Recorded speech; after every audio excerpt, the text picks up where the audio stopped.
everyone, welcome to our coding schools. This is Ved Prakash and I am a Java developer. हम इस course में Java full stack सीख रहे होंगे जिसमें हम लोग जावा को डिवाइड किए हुए हैं 6 पार्ट में। जिसमें पार्ट 1 में हम लोग बेसिक जावा सीख रहे होंगे।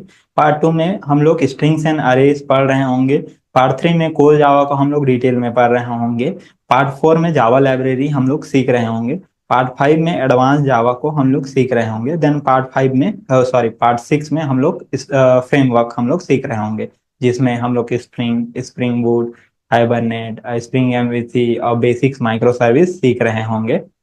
इस वीडियो लिस्ट में पर्टिकुलरली हम लोग पार्ट 3 को कवर कर रहे होंगे, कोर जावा को। ये कोर्स जो है बिगिनर और एक्सपीरियंस दोनों के लिए रहने वाला है। इसमें हम लोग सारे टॉपिक को बेसिक से एडवांस तक हम लोग कवर कर रहे होंगे। इस कोर्स में हम लोग कुछ टॉपिक कवर कर रहे होंगे जो कि होगा ओप्स के सारे कॉन्सेप्ट को हम लोग कवर कर रहे होंगे, जैसे एब्स्ट्रैक्शन, इनहेरिटेंस, पॉलीमॉर्फिज्म, इनकैप्सुलेशन। ये सारे टॉपिक को हम लोग डिटेल में कवर कर रहे होंगे। और टाइप्स ऑफ जो ओप्स के जो सब टाइप होते हैं, एब्स्ट्रैक्शन में कितने टाइप होते हैं और इनकैप्सुलेशन में कैसे यूज करते हैं, ये सब हम लोग डिटेल में कवर कर रहे होंगे। देन उसके बाद हम लोग सीख रहे होंगे इंटरफेस एंड क्लासेस, कैसे हम लोग इंटरफेस और क्लास क्रिएट करते हैं, ये हम लोग सीख रहे होंगे। बेसिक्स जो कोड एग्जीक्यूशन फ्लो होता है ये हम लोग सीख रहे होंगे। कैसे code line by line execute होता है वो हम लोग कोड जावा में डिटेल में सीख रहे होंगे। कैसे स्टैक एरिया, कैसे हीप एरिया क्रिएट होता है, ये हम लोग सीख रहे होंगे। देन उसके बाद हम लोग सीख रहे होंगे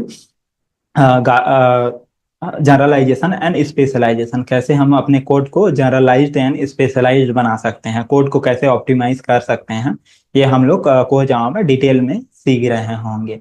और कंस्ट्रक्टर भी हम लोग सीख रहे होंगे कोड जावा में, कंस्ट्रक्टर कंस्ट्रक्टर चैनिंग और कैसे क्रिएट करते हैं, एक कंस्ट्रक्टर से दूसरे कंस्ट्रक्टर को कैसे कॉल करते हैं, ये हम लोग डिटेल में सीख रहे होंगे। कंस्ट्रक्टर के यूज काहे करते हैं, काहे कंस्ट्रक्टर, अगर कंस्ट्रक्टर क्रिएट नहीं किए तो कैसे डिफॉल्ट कंस्ट्रक्टर क्रिएट होता है, जावा डिफॉल्ट कंस्ट्रक्टर क्रिएट करता है, ये हम लोग डिटेल में सीख रहे होंगे।